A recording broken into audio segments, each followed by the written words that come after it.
Astaghfirullah. Bismillahirrahmanirrahim.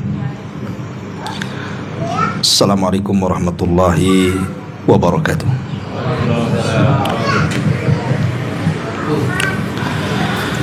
Alhamdulillah wassalatu wassalamu ala rasulillah wa ala alihi wa sahbihi wa mawalah wa la hawla wa la quwata illa billahi wa ba'du. Alhamdulillah, di malam hari ini kita bisa duduk di tempat yang insyaallah kita diberkahi Allah Azza wa Jalla.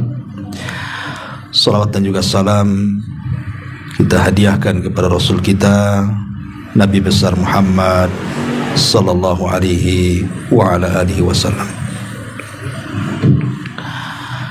Kita lanjutkan kajian kita, masih membahas tafsir singkat dari surat-surat pendek dalam juz amma yang tentunya kita hafal.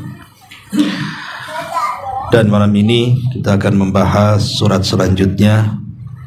Setelah suratul Fil kita masuk pada surah Al-Humazah. A'udzubillahi minasyaitonirrajim. Bismillahirrahmanirrahim. Wailun likulli humazatin lumazah alladzi jama'a malan wa 'addada yahsabu anna malahu akhlada kalla la yumbadanna fil khutamah wa ma adraka mal khutamah narullahil muqadah allati tattali'u 'alal af'idah inna 'alaihim musadatun fi 'amadin mumaddadah. Surah Humazah ini menceritakan kepada kita tentang para pengumpat dan para pencela. Jadi di zaman Nabi SAW ada seseorang yang bernama Akhnas ibn Syuraik yang selalu menggibah Nabi SAW. Tentu ghibah di sini adalah mencela dengan keburukan. Maka saking dahsyatnya celaan-celaan itu kepada Nabi SAW, turunlah surah Humazah ini. Allah mengatakan wailun likulli humazatil lumazah. Kalimat wailun sering diulang-ulang dalam Al-Quran. Wailun lil musallin, wailun lil mutaffifin, wailun likulli humazatil lumazah, wailun likulli affakin athim. Pokoknya kalimat wail ini akan kita dapati terulang-ulang dalam Al-Quran. Dan ulama memberikan definisi dosa yang jatuh setelah kalimat wailun, maka dipastikan dosa itu dosa besar, bukan dosa kecil. Setiap dosa yang jatuh setelah kalimat wailun dipastikan itu termasuk dosa besar. Apa itu wailun? Ada yang mengatakan wailun itu adalah doa kebinasaan. Jadi seolah-olah kita mendoakan dengan kebinasaan orang-orang yang melakukan hal-hal yang jatuh setelah wail. Tetapi ada juga yang mengatakan bahwa wailun di situ artinya ismun wadin li jahannam. Jadi ismu wadin fi jahannam, satu nama untuk satu lembah yang ada di neraka jahannam. Lembah itulah disebut wail, yang dikatakan dalamnya syadidul qa'ri, sangat dalam sekali, syadidud dulmi, sangat gelap sekali, wa syadidun natani, dan sangat busuk sekali. karena seluruh nanah dan darah penduduk neraka semua mengalir kepada lembah ini. Itu disebut wail namanya. Bahkan saking menakutkannya lembah ini, sampai-sampai Jahannam sendiri setiap hari meminta perlindungan kepada Allah Azza wa Jal akan lembahnya sendiri. Jadi Jahannam sampai ketakutan tuh dari lembahnya. Nah kalau Jahannam saja takut, macam mana pula kita kan itu? Nerakanya aja takut sama lembahnya. Lah untuk siapa lembah Jahannam ini? Dan kenapa pula ancamannya berat sekali sampai akan dimasukkan ke dalam lembah Jahannam itu? Allah mengatakan likulli humazatin lumazah.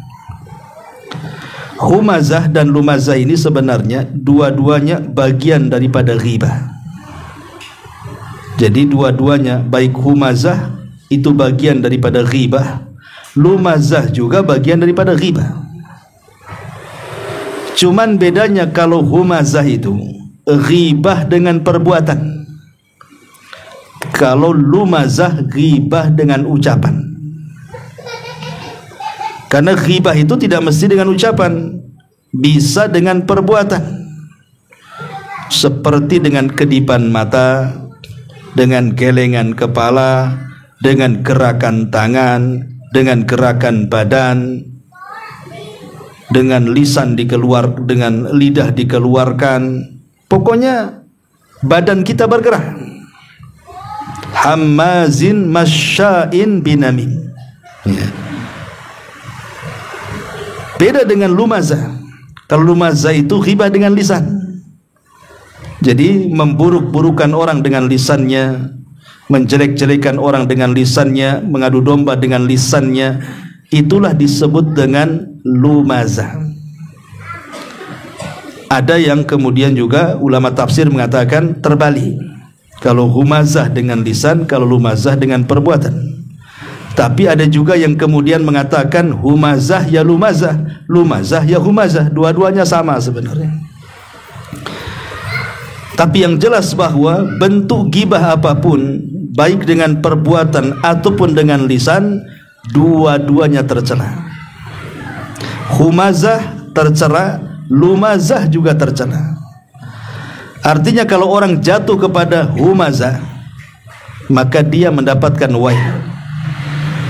Kalaupun dia kemudian jatuh kepada lumazah, tetap mendapatkan wail. Kalau seandainya dua-duanya, berarti dua wail dia dapat. Na'udzubillah. Ma'asyiral muslimin wal muslimat rahimani wa rahimakumullah. Di masyarakat yang namanya humazah dan lumazah, kalau arti yang biasa di Al-Quran biasanya terjemahan, kalau humazah itu mengumpat, kalau lumazah itu mencela. Kalau lihat di terjemahan Quran biasanya begitu ya. Tapi tadi sudah saya jelaskan apa bedanya humazah dan lumazah. Karena kita lihat di masyarakat ikhwan umumnya kan, ada orang yang kemudian menggerak-gerakkan badan kita untuk mengejek orang. Contoh umpamanya nih, di depan kita ada orang pincang. Namanya orang pincang ya jalannya ya nggak imbang kan gitu. Dipraktekkan pula sama kita. Pincangnya tuh kayak gini. Hati-hati nih. Udah pincang dia, kasihan, kita pula dipraktekkan. Coba kalau kita yang pincang dipraktekkan orang, apa nggak sakit hati kawan? Ya. Nggak boleh kita mempraktekkan aib orang. Nggak boleh. Ya. Atau umpamanya merendahkan dengan cara melipat-lipat jari-jari kita dengan umpamanya dengan telunjuk atau apa, atau jempol ke bawah gitu ya. Ya, karena kan ada jempol ke bawah itu kode handphone tuh. Kan? Kalau setuju jempol ke atas kan. Kalau tak setuju jempol ke bawah. Ini humazah, tidak boleh. Ya, jadi tidak boleh mempraktekkan seperti itu, karena itu gerakan seperti itu tidak boleh. Karena sudah saya ceritakan pada antum, Aisyah radhiyallahu anha saat menggibah Safiyah itu bukan dengan lisan, dengan gerakan. Jadi ketika Aisyah radhiyallahu anha mengatakan tentang Safiyah karena cemburu dengan madunya, karena Safiyah ini kan cantik, tapi dia pendek. Aisyah ini kurus tinggi. Jadi dia mengatakan di hadapan Nabi SAW, hasbuka an Safiyata kada wa kada. Rasul, Safiyah ini begini-begini, pakai isyarat tangan, seolah-olah kalau mau dikemukakan itu, seolah-olah Aisyah mengatakan aku lo tinggi, dia pendek, begitu maksudnya. Tapi tidak ngomong begitu, hanya dengan isyarat tangan saja. Tapi Nabi SAW marah dan mengatakan, ya Aisyah, laqad qulta kalimatan law muzizat bihal bahru lamazazathu. Aisyah, engkau sudah mengucapkan satu kalimat, padahal dia tidak mengucapkan dengan lisannya, hanya dengan gerakannya saja. Tapi Rasul menganggap itu kalimat. Kamu sudah mengucapkan satu kalimat yang kalau kalimat itu diletakkan di air lautan, satu dunia air lautan tercemari dengan kata-katamu tuh. Lihat, Rasul marah. Ya, tidak boleh. Ya, seseorang itu, terutama ibu-ibu gitu kan, kadang-kadang dengan kedipan, dengan isyarat, kawannya datang dan begitu seterusnya dalam rangka humazah. Ya, ini tak boleh. Baik dengan perbuatan, apalagi dengan lisan. Dan ini yang banyak. Menggibah orang dengan lisan itu paling banyak. Kadang-kadang satu majelis loh digibah. Ngomong sama kawannya, lihat tuh akhwat yang pojok itu. Kenapa? Kok warna jilbab dengan bajunya beda katanya. Urusan dia. Ngapain kok orang kok mau dikomentari? Ya, nggak ada urusan kok jilbab dengan baju. Dia terserah dia lah kan gitu. Nggak boleh lah kita komen. Gitu. Mungkin dia nggak ngaca paling waktu datang ke sini. Gitu kan. Itu singsil tuh cadarnya itu katanya. Jadi nggak boleh walaupun satu majelis gitu. Kalau dengar kan nggak enak gitu, nggak enak. Makanya kenapa dalam Islam itu kita dilarang tidak boleh duduk-duduk di tepi jalan. Kan Rasul mengatakan, iyyakum wal julus ala turuqat, kata Rasul. Hati-hati jangan suka duduk-duduk tepi jalan, kata Nabi. Sahabat mengatakan, Rasul, kami dah biasa duduk di sini, masalahnya berat kali lah kalau kami harus pindah tempat duduk, katanya. Ini tempat kami berbincang di sini. Kata Rasul, ya sudah, kalau harus kau duduk di situ, maka berikan hak jalan. Jangan sampai kalian tidak memberikan hak jalan, katanya. Apa hak jalan itu? Ghaddul basar, tundukkan pandangan. Raddus salam, jawab kalau ada orang yang salam, kata Rasul. Kemudian kaful adha, kalau nampak di depan jalan ada paku, ada ini, ada itu, ini kalau lewat bahaya, buang, kan itu. Jangan diam saja. Jangan sengaja pula buat polisi tidur gede-gede. Bukan tidur lagi, dia telungkup tuh. Saking tingginya polisi tidur itu, berapa motor jadi korban di situ. Boleh buat polisi tidur yang landai-landai lah kan itu. Ini dibuat lancip pula tuh polisi tidur itu. Kadang-kadang bukan satu polisi tidurnya itu. Ya, tidur jamaah tuh, hampir setiap gang itu dihitung sampai 15 polisi tidur tuh. Mulai masuk sampai ke sana itu. Padahal jaraknya itu dekat-dekat tuh. Wah, habis pernya sepeda motor ini kan. Lah hal yang seperti ini, ya, bahkan ada seorang ustaz bilang ini polisi tidur ini dosa sosial sebenarnya. Ya, dibuat landai lah, jangan membahayakan orang. Lah kenapa Nabi SAW coba sampai kita dilarang untuk duduk-duduk tepi jalan itu? Supaya terkadang orang yang namanya mata ini memandang orang itu, kadang-kadang awalnya tidak punya dosa, ikhwan. Kita duduk-duduk gitu ya. Tiba-tiba ada orang lewat, mulai dikomentari. Jadi punya dosa jadinya kan. Ada orang lewat dikomentari. Setiap ada orang lewat dikomentari. Ini bahaya ini. Ya, terutama ibu-ibu kan begitu kan. Itu yang lewat tuh tidak pantas pakaiannya, Ustaz. Kenapa tuh? Masa kulit hitam katanya, pakaiannya putih. Hitam putih lah katanya. Gitu ya. Jadi ada orang yang komentari nggak bagus. Ya, jadi makanya kenapa kalau bisa tundukkan pandangan. Jangan suka komentar orang.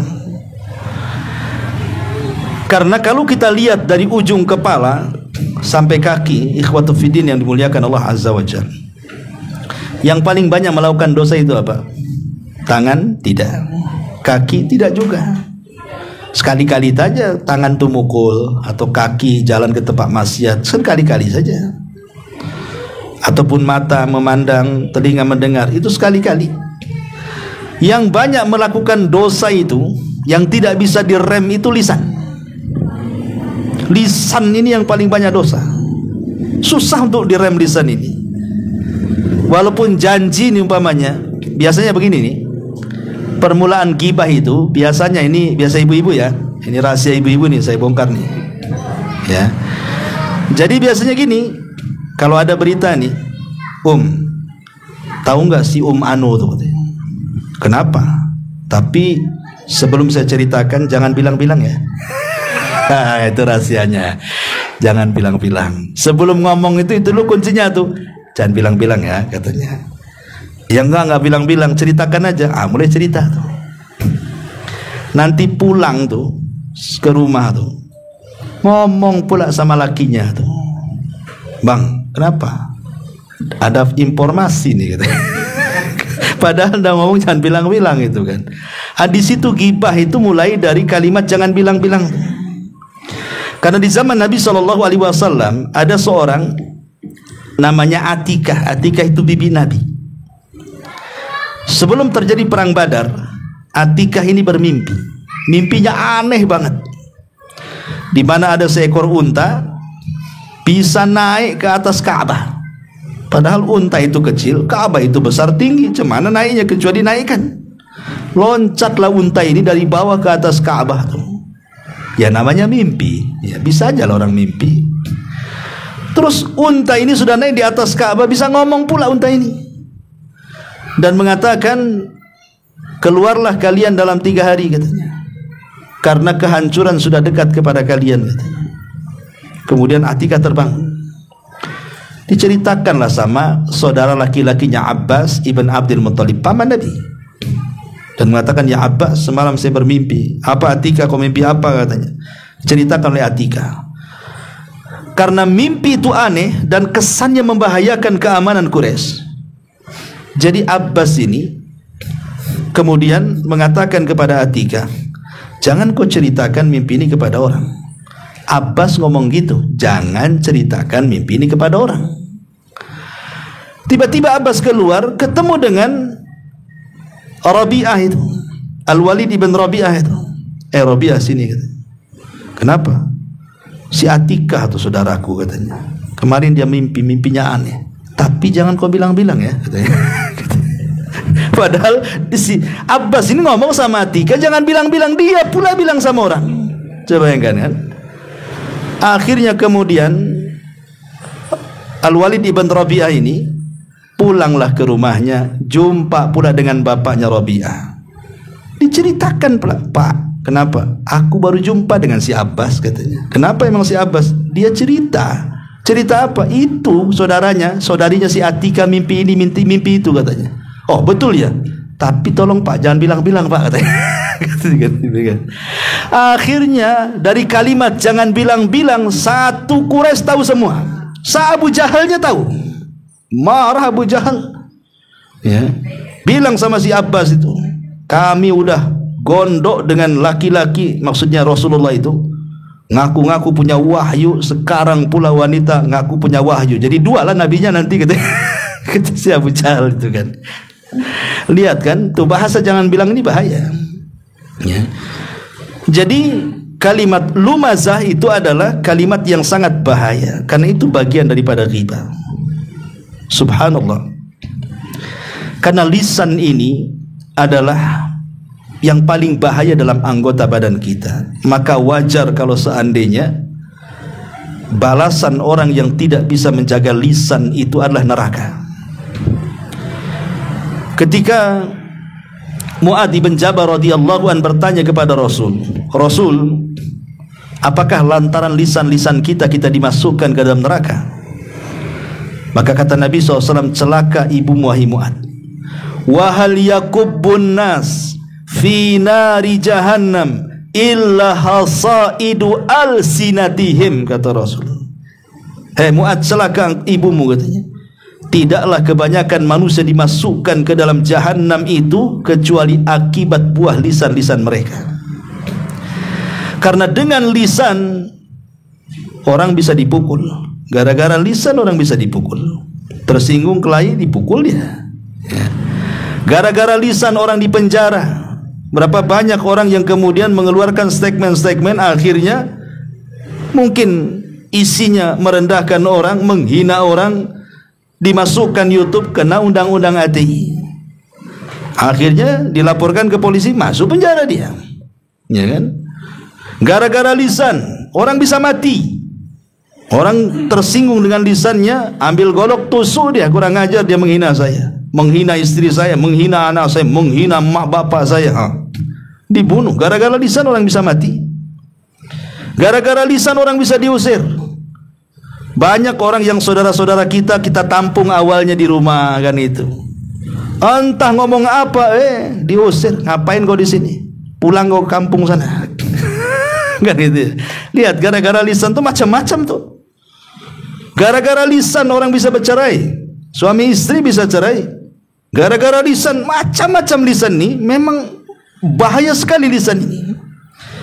Makanya kenapa kalau orang itu memiliki lisan, kemudian dia jaga betul-betul lisan itu, maka lisan itu sebenarnya itu akan membuahkan hal yang luar biasa dalam kehidupan kita.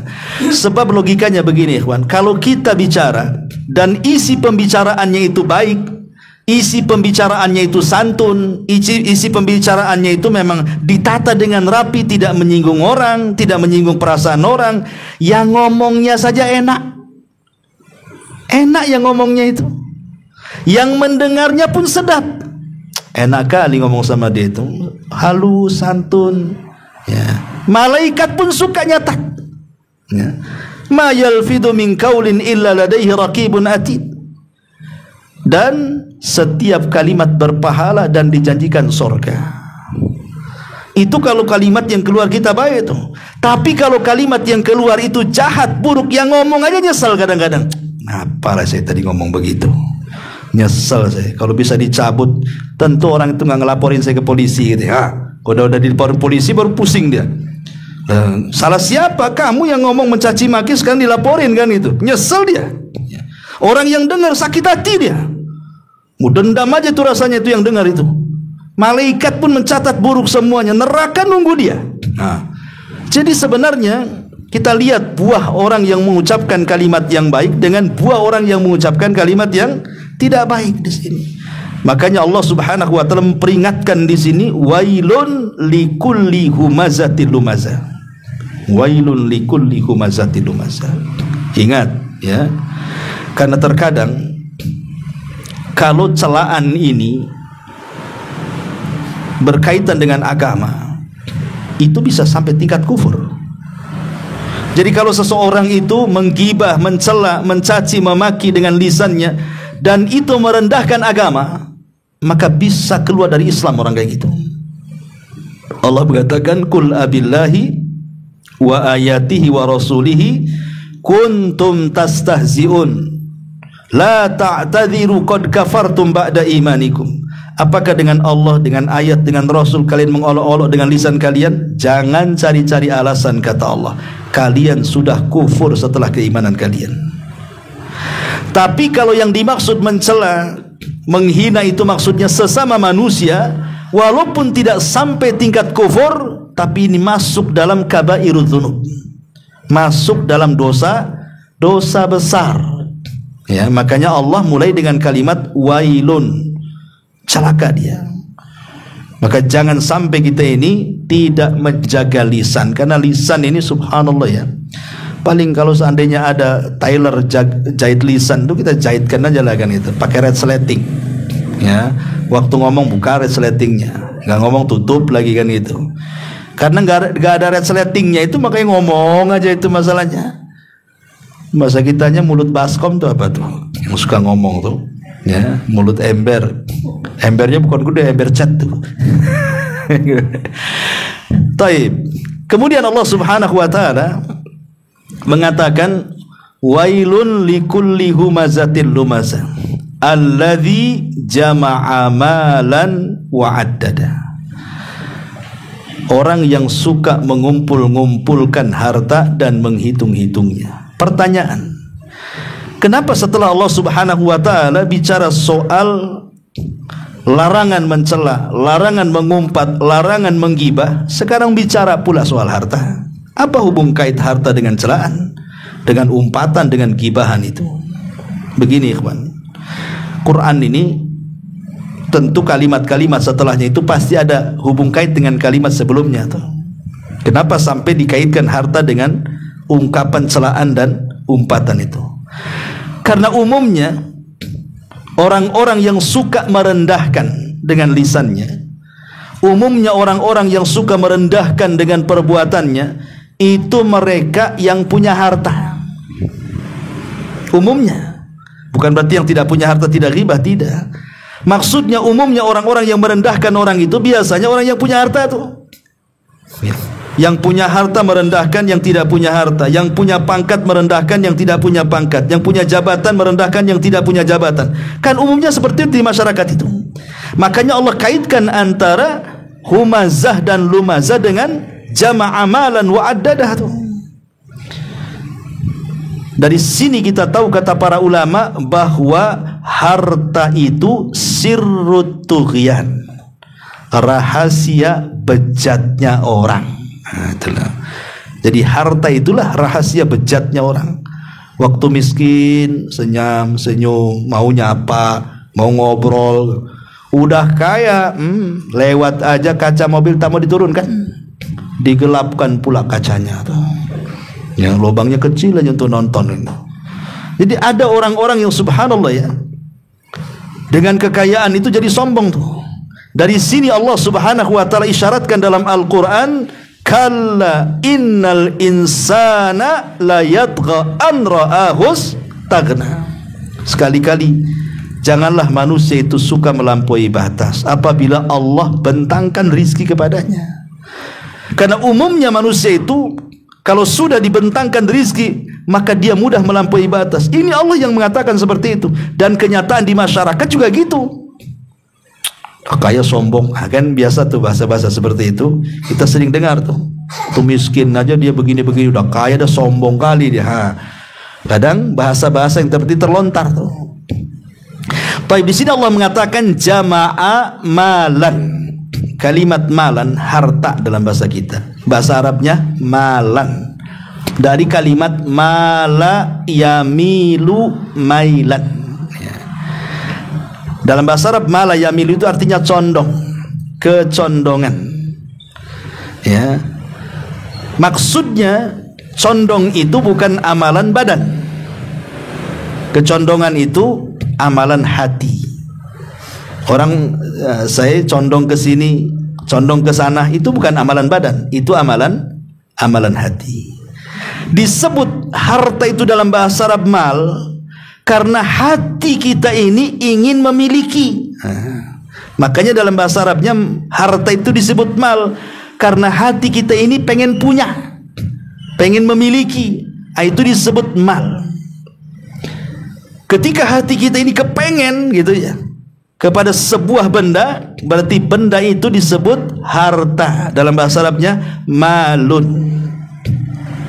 Jadi karena hati condong kepada harta atau kepada pemilik harta. Lihat bagaimana bait syairnya Imam Syafi'i ini. Apa kata Imam Syafi'i? Ra'aitun nasa qad malu ala man indahu malun wa mala indahu malun fannasu anhu qad malu. Ra'aitun nasa qad dhahabu ala man indahu dhahabun wa man la indahu dhahabun fannasu anhu dhahabu. Itu bait syairnya Imam Syafi'i itu. Ya. Ra'aitun nasa qad malu. Mal, kau lihat manusia itu malu, condong kepada siapa? Ala man indahu malun, kepada orang yang punya harta. Wa mala indahu malun, tapi orang yang tidak punya harta, fannasu anhu qad malu, pasti manusia berpaling dari dia. Begitu di masyarakat, ikhwan. Orang itu kalau punya harta dipandang manusia, tapi orang kalau tidak punya harta pasti direndahkan manusia. Contoh, ada rapat di masjid, rapat pengurus.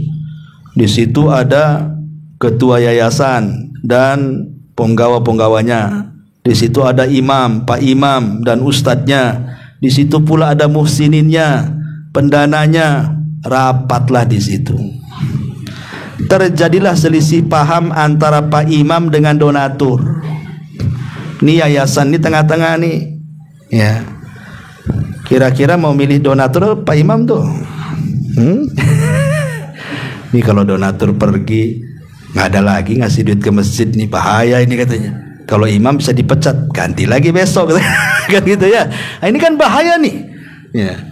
Itulah kadang-kadang pak imam ini jelas-jelas orangnya soleh, kan gitu ya, hafalan Qur'annya banyak, jelas-jelas dia sholat 5 waktu, donaturin datangnya sekali-kali, sholat pun tidak kadang-kadang, tapi ketika rapat dia pula pemutus di situ. Nah itulah Imam Syafi'i mengatakan, ra'aitun nasa qad malu. Terkadang manusia itu cenderung hatinya kepada pemilik harta, ya, tapi tidak cenderung kepada orang yang tidak punya harta. Atau contoh sederhana yang sering saya ungkapkan, antum punya anak gadis, satu-satunya si mata wayang, ya. Gadisnya cantik lagi, pintar lagi. Tiba-tiba kemudian sudah waktunya menikah. Datanglah kemudian 3 orang yang lamar anak kita tuh. 1 dokter spesialis, gaji pula 100 juta sebulan. Rumah di Sukajadi, mau servis lagi mobilnya, tanah pula berserak-serak di mana-mana, kan itu. Ganteng lagi, putih lagi, tapi tak sholat, ya kan? Itu masalahnya. 1 pula, ini lebih hebat lagi, ya. Dia sama juga dokter, masalahnya kurang ganteng dia. Kurang ganteng, agak tua, hitam, tapi berduit gitu. Yang 1 pula santri Jabal Uhud, ya. Hafal Quran tapi tinggal di Ruli, dengar pula orang tuanya banyak utang. Gitu. Kira-kira nih orang tua ini milih mana lah ini kan? Milih yang pertama lah, udah ganteng, putih, 100 juta kan itu. Pasti kalau anak saya nikah dengan dia, pasti dia pun ngasih rumah sama kita orang tuanya nih. Nggak mungkin terlantar hidupnya. Itulah contoh di mana manusia itu lebih cenderung kepada harta dibandingkan kepada agama. Kata Imam Syafi'i, ra'aitun nasa qad malu ala man indahu malun. Manusia itu cenderung selalu melihat kepada orang yang punya harta. Wa mala indahu malun fannasu anhu qad malu. Tapi kalau orang hilang hartanya, ditinggal itu. Lihat Nabi Ayub. Setelah dia banyak penyakit, hartanya hilang, manusia satu persatu menjauh dia. Ngapain dekat-dekat dia? Takut, ya kan? Dan di masyarakat kan gitu kan. Kalau kita didatangi orang-orang yang mungkin tidak punya harta, hari-hari datang itu udah takut tuh. Ini muka-muka mau ngasih proposal nih katanya. Itu ini muka-muka mau ngasih proposal. Akhirnya ngetuk-ngetuk aja, nengok gorden dulu tuh, tengok tuh bawa map nggak tuh. Kalau bawa map jangan dibuka katanya. Gitu. Jadi hal-hal yang seperti ini bahaya. Lah Allah mengatakan jama'a amalan wa addada. Apabila sudah mengumpulkan harta, biasanya adadahu. Adadah itu artinya menghitung-hitung. Kita ini kalau punya kos-kosan 8 pintu, tiba-tiba di samping kos-kosan itu ada tanah kosong, ya kan?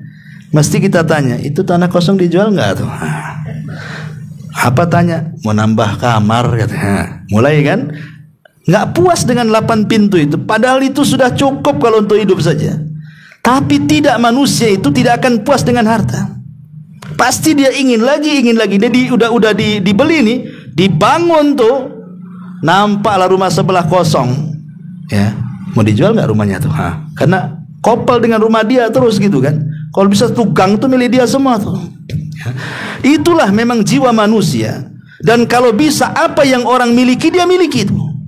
Itulah manusia. Itu artinya adadah tuh. Memang harta itu daya tarik besi berani yang luar biasa, itu nyedot kita tuh. Dari sini kata para ulama, ada dua perkara yang tidak akan pernah puas dicari. Satu harta, dua ilmu. Kita kalau cari ilmu, makin didalami rasanya makin bodoh lah kita ini. Ya, tapi kalau orang nggak pernah belajar ilmu itu pandai aja tuh dia tuh. Pandai, debat pun pandai. Ya, kalau orang nggak pernah duduk di majelis taklim tuh, dia belajarnya lewat media saja, rasanya dia paling ulama tuh.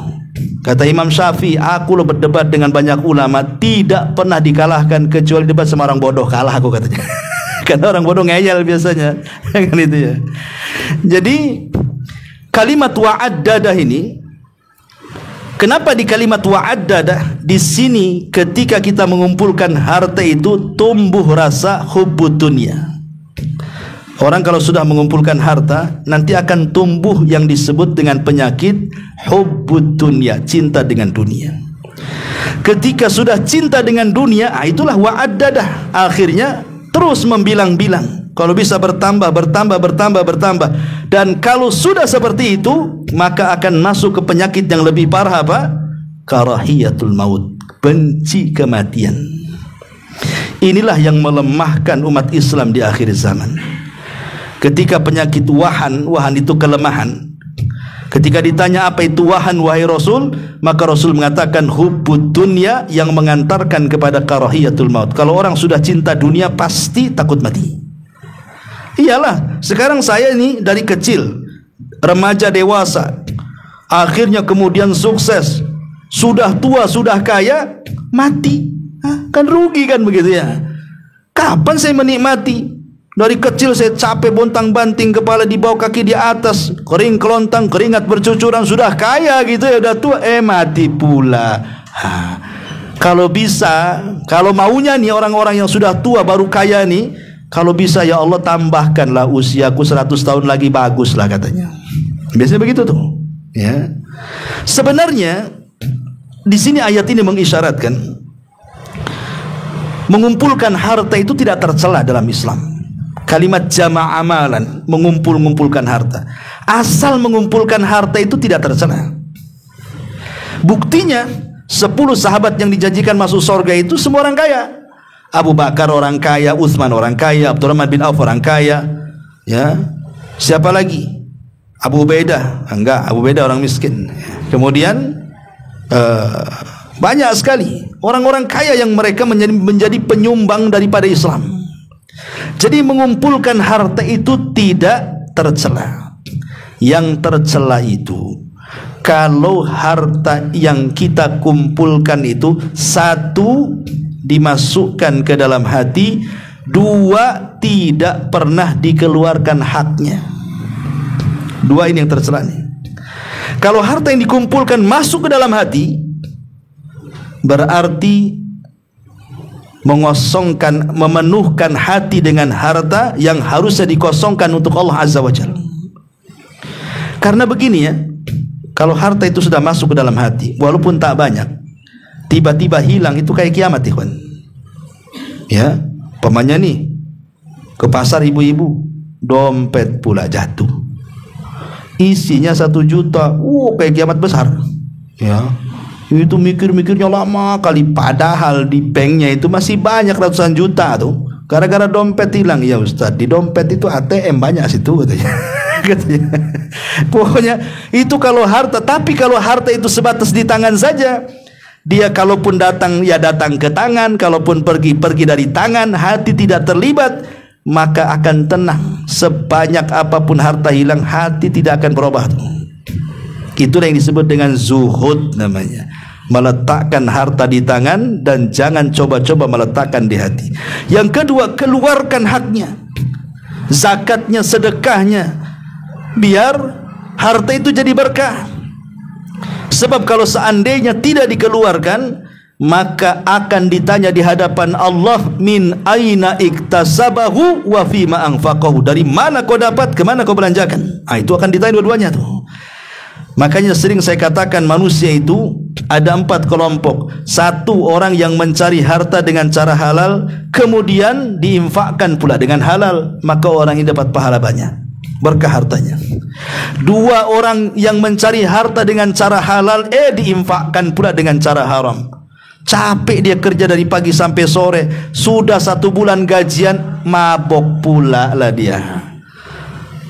Berarti dia selamat dari pertanyaan dari mana kau dapat, tak selamat pertanyaan kedua, kemana kau belanjakan, mabok ya Allah, kena dia, ya kan?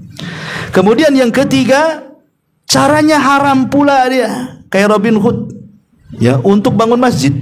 Kasihan nih masjid ini tak jadi-jadi, warga sini bakhil, rampok bank lah. Dapatlah rampok bank 100 juta, segera selesaikan tuh masjid.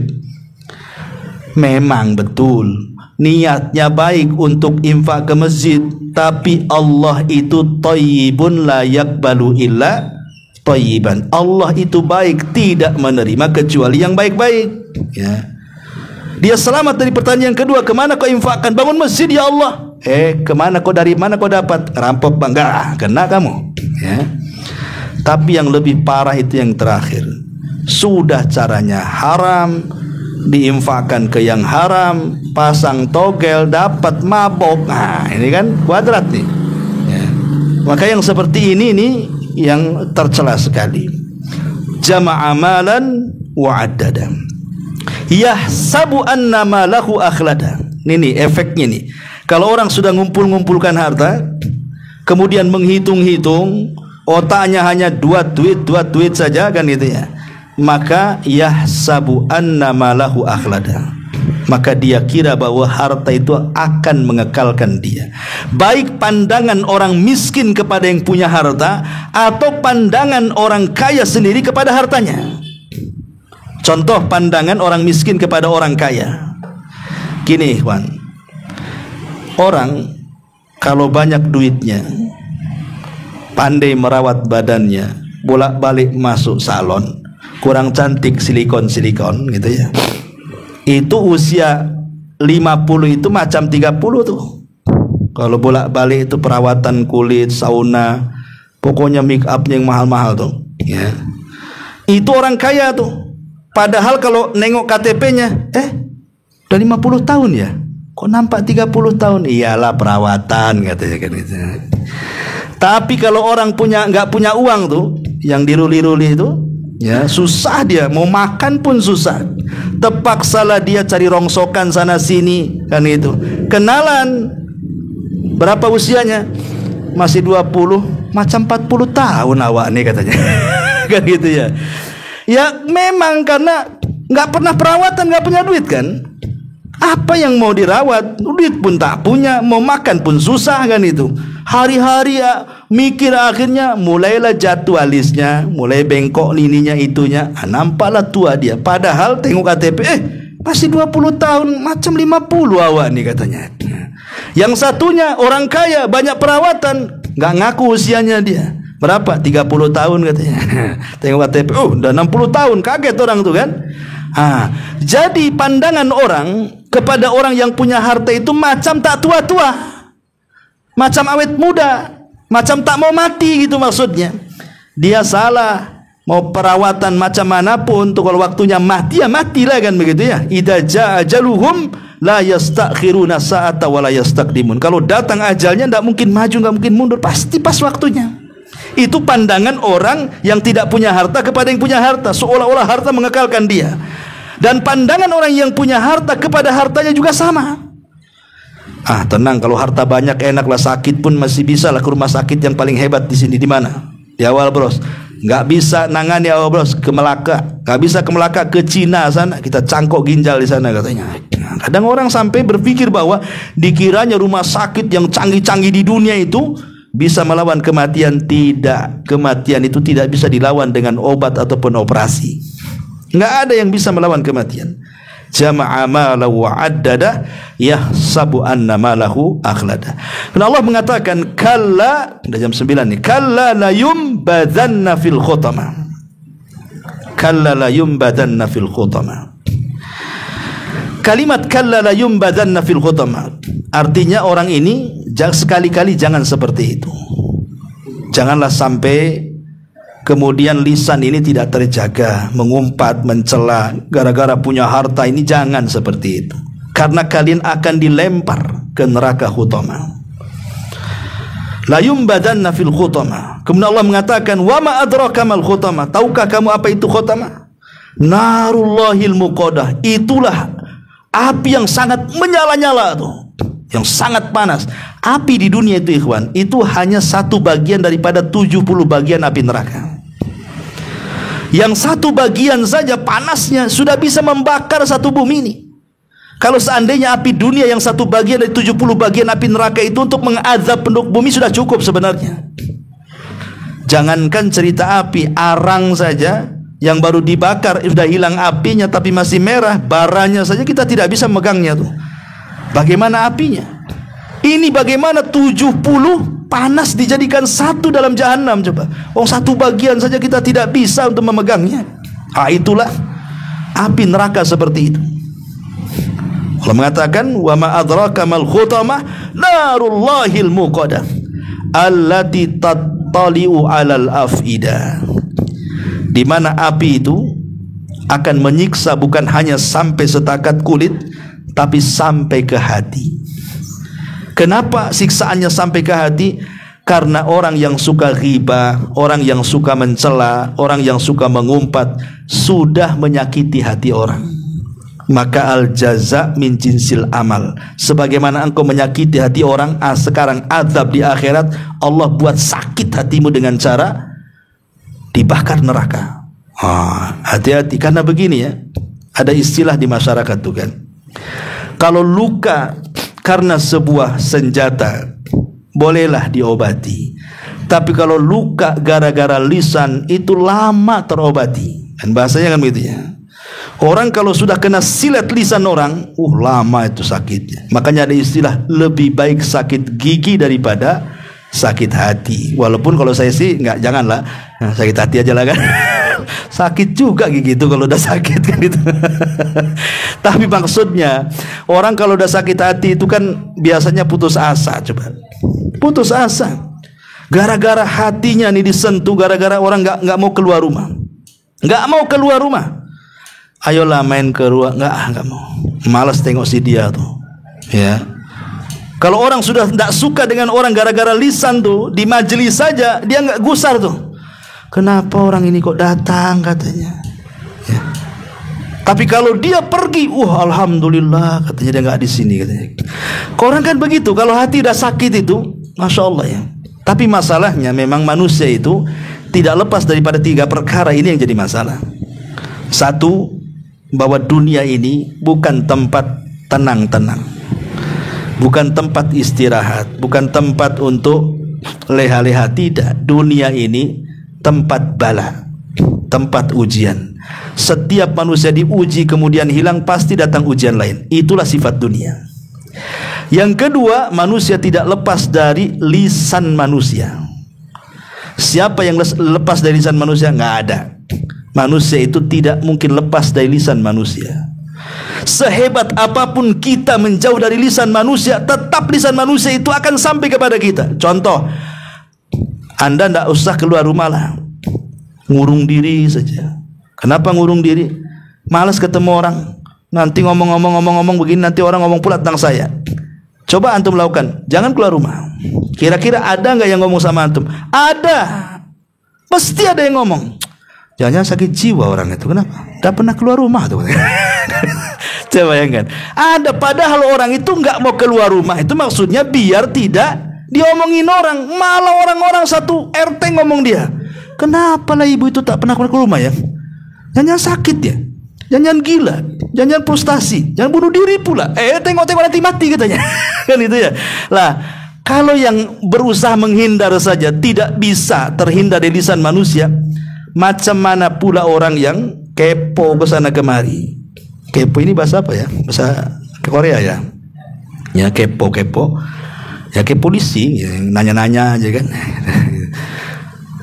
Ada orang yang pikir, saya mau ketemu orang lah. Kalau ketemu orang, supel dengan orang itu kan, orang nggak mungkin juga bicara dengan saya. Nggak juga. Malah dibilang kepo tadi, datang lagi dia katanya, datang lagi kepo nih. Gitu ya. Orang itu tidak bisa, macam manapun kita baiknya, tetap ada orang yang mengata-ngatai kita jahat. Bagaimana kalau berbuat jahat, berbuat baik saja dikata-katai. Ibu ni datang ke masjid mau nyumbang, baik-baik mau nyumbang, riak tu katanya. Lah, dibilang riak pula sebenarnya. Baik-baik mau nyumbang, dibilang riak pula kan. Ni bapak-bapak hari-hari ke masjid, rajin. Aduh, kayak ustaz aja katanya. Kok rajin kali ke masjid, sekali-kali aja lah ke masjid itu katanya. Dibilang kayak ustaz pula kan. Maksudnya bagus kayak ustaz, tapi konotasinya merendahkan sebenarnya dia itu. Ya, jadi tidak bisa orang itu. Makanya kenapa Islam itu sangat perhatian dengan lisan. Sampai Allah turunkan surah Humazah ini. Ya, sampai azabnya seperti itu. Narullahil muqadah allati tattali'u 'alal afidah. Ya. Ma'asyiral muslimin yang dimuliakan Allah Subhanahu wa taala, fi amadi mumaddadah itu maksudnya dalam tiang kita diikat, ya. Kemudian api didekatkan, sengaja tidak dibakar.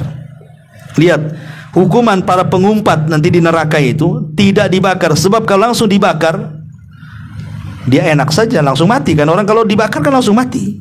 Tapi kalau apinya jauh, kita di sini, kemudian apinya makin memanaskan, tersiksa kita karena nggak mati-mati masalahnya kan. Nah, itulah hukumannya. Biar tahu bukan hanya terbakar kulitnya, tulangnya, sampai ke hatinya tuh merasakan panas. Sampai seperti itu hukuman Humazah dan Lumazah. Wallahu alam ya. Sudah lebih jam 9. Dan ada manfaatnya. Subhanakallahumma bihamdika asyhadu an la ilaha illa anta astaghfiruka wa atubu ilaik. Allahu ta'ala alam. Assalamualaikum warahmatullahi wabarakatuh.